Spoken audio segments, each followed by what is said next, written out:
Golden leaves fall gently to the ground. Birds chirp. We see an elderly white man, Harold, in his late 70s, sitting on a park bench, clutching his chest. He grimaces in pain. Nearby, a young black woman, Lena, a nurse in her early 30s, jogs by with headphones on. She notices Harold struggling and rushes over. Lena, removing headphones. "Sir, are you all right? You look like you're in pain. Let me help you." Harold, wincing, waving her off. I don't need your help. Go away." Lena, kneeling down. "Sir, please, I'm a nurse. You're clearly having some sort of episode. Let me check your pulse." Harold, pulling back. "I said no. I'll be fine. Just leave me be." Harold's voice is firm but weak. Lena hesitates, then notices Harold's face turning pale. She stands her ground. Lena, firmly, "I understand you don't want my help, but this could be serious. I'm not leaving until I'm sure you're okay." Harold starts to collapse. Lena catches him and quickly calls for an ambulance. Lena, into her phone. "This is an emergency. I have an elderly man with chest pain. He's unresponsive. I'm starting CPR." She begins chest compressions. The scene fades as the sound of sirens approaches. Harold wakes up in a hospital bed. He looks disoriented. Lena is standing by the door, talking to a doctor. Harold, gruffly, "You again?" Lena, smiling softly, "Good to see you're awake, Mr. Whitman." Harold, "Why are you here?" Lena, "I wanted to make sure you were okay." Harold, grumbling, "You didn't listen to me. I told you not to help." Lena, gently, "And if I had listened, you wouldn't be here." Harold looks away, clearly uncomfortable. Lena sighs and starts to leave. Harold, softly, "Wait, thank you." Lena turns back, surprised. She nods. "Lena, you're welcome." Harold sits alone in a large, luxurious home. Photos of his late wife, Margaret, decorate the walls. The house feels cold and empty. Harold looks out the window at the falling snow. He picks up his phone, hesitates, then dials a number. Harold, nervously, "Hello, Lena. It's Harold Whitman." Lena, surprised, "Mr. Whitman, is everything all right?" Harold, Yes. I wanted to thank you again, and I was wondering if you'd like to join me for dinner." Lena, hesitant, "Dinner?" Harold, "It's Christmas Eve. I don't have anyone else." There's a long pause. Then Lena smiles on the other end of the line. Lena, "All right, Mr. Whitman, I'll be there." Lena arrives at Harold's mansion with a homemade casserole. Harold greets her warmly, but tension is thick as his two adult children, Peter and Amanda, observe the interaction with suspicion. Peter, in his late 40s, is a stern businessman.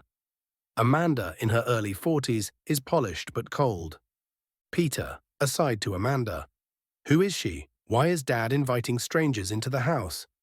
Amanda, "I don't know, but I don't like it." During dinner, the atmosphere is awkward. Harold tries to lighten the mood.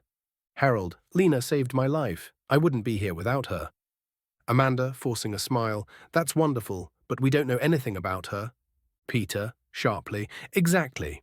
And why would a young nurse like her spend Christmas Eve with an old man she barely knows?" Lena, calmly, "I'm here because your father invited me, no other reason." Peter, "Or maybe you're here because you know he's rich."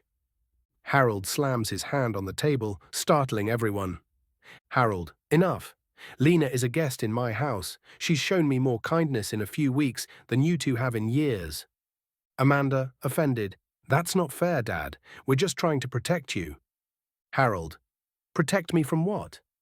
"From having a friend. From finally feeling alive again." Lena stands. Lena, "Mr. Whitman, maybe I should go." Harold, "No, you're staying. If anyone has a problem with that, they can leave." Amanda and Peter exchange looks but remain silent. The dinner continues in uneasy silence. Later, as Lena helps Harold clear the table, he looks at her apologetically. Harold, "I'm sorry about them. They've been like this since Margaret passed. Always worried about the money." Lena, "It's okay. I'm used to people making assumptions." Harold, "Well, I know your heart, and that's what matters." As they put the dishes away, Lena notices a familiar bracelet in a display case. She freezes. "Lena, where did you get this?" Harold, that? It belonged to Margaret. She'd always wear it. Why? Lena, emotional. My grandmother, she used to work for a woman who had this bracelet. She always told me how kind and generous her employer was. That bracelet, it's the same one. Harold, stunned. Your grandmother worked for Margaret. Lena. Yes, she said Margaret helped her through some of the hardest times. She even paid for her medical bills when my mum was born. Harold's eyes fill with tears. He looks at Lena with newfound appreciation.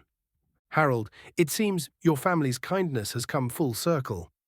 On Christmas morning, Amanda and Peter return to the mansion. They find Harold and Lena laughing by the fire. Amanda steps forward hesitantly. Amanda, Dad, we're sorry. We don't want to lose you. Peter, and we didn't know how much Lena meant to you. Harold, I'm glad you're here. But you need to understand, kindness doesn't come with ulterior motives. Lena has shown me that. Amanda and Peter nod, and the family embraces. Harold, sometimes it takes a stranger to remind you of the kindness that's been in your life all along, and sometimes that stranger becomes family.